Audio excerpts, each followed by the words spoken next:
Okay, John, again. We're going to mix up some shellac from Flakes. Now, what we're going to need here, shellac is classified in cuts. A 1 pound cut of shellac is a pound of shellac to a gallon of alcohol. So we want about a 2 pound cut. So that's 2 pounds of shellac to 1 gallon of alcohol, but we're not going to make, we're only going to make 8 ounces, so we have to scale down appropriately. I used to know that in my head. Figure that out and be right back. To get the ratios for this, you would just want to Google shellac pound cut mixing chart, and that'll take you right to tell you what it is. And for the 8 ounces that I'm going to use, I want 2 ounces of shellac flakes, which I have right here. And of course the bag's busted. I'm going to have to rip it open. Always the case.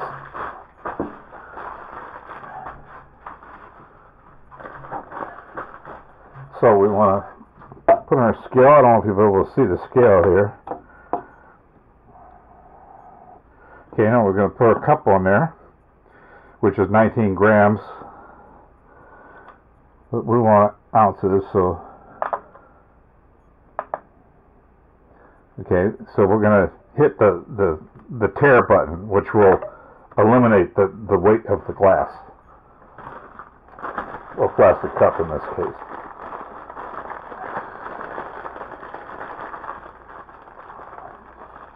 So we're just dealing with the weight of the shellac. So we want 2 ounces of shellac. Try to stay out of the way. 95, 85,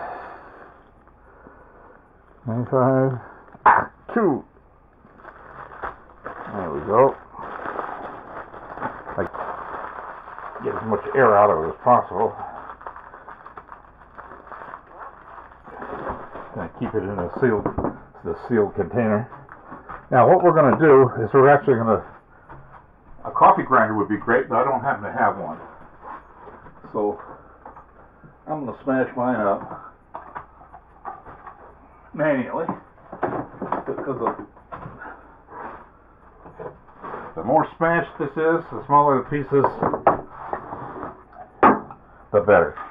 It's going to dissolve. So I'm just going to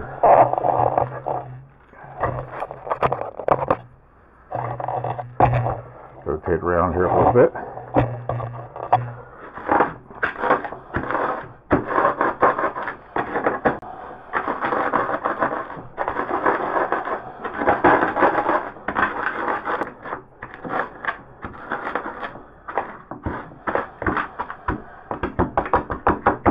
I'm in no absolute hurry for this, so I'm going to call that good enough.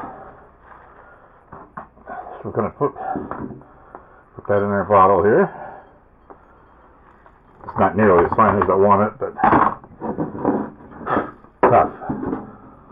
So now we need 8 ounces of denatured alcohol. We don't need a scale anymore. Turn that off.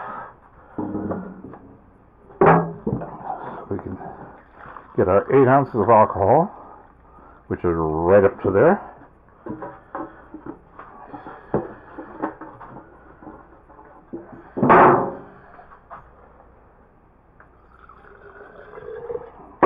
Now we're going to do some mixing. Mixy.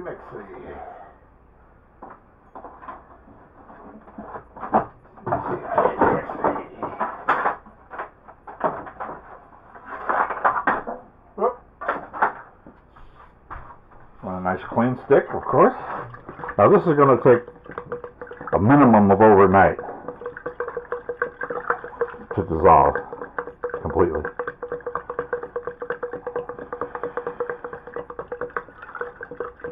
But we're going to stir it as we can right now. It won't happen immediately.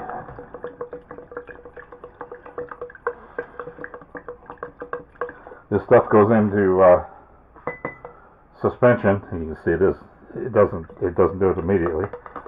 When it goes into suspension, it stays there. It doesn't settle out. So we're just gonna cap him up. Okay, tis the next day or two, and the shellac is mixed.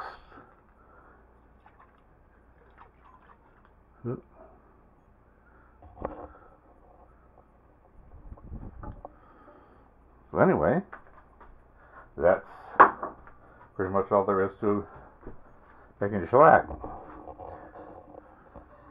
If you can see in this light here,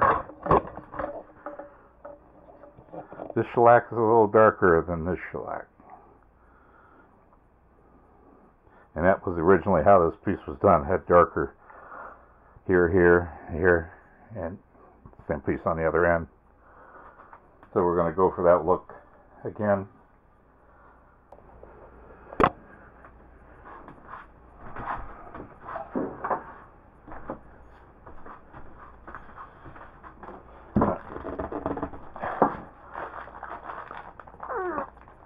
Get it open.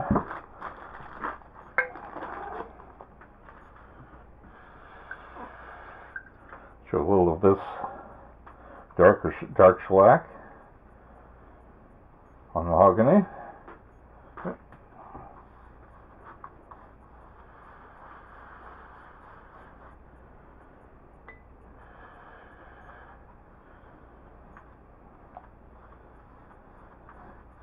Very liquidy because it's alcohol based, so you get a lot of running if you give it a chance, but so you don't do that.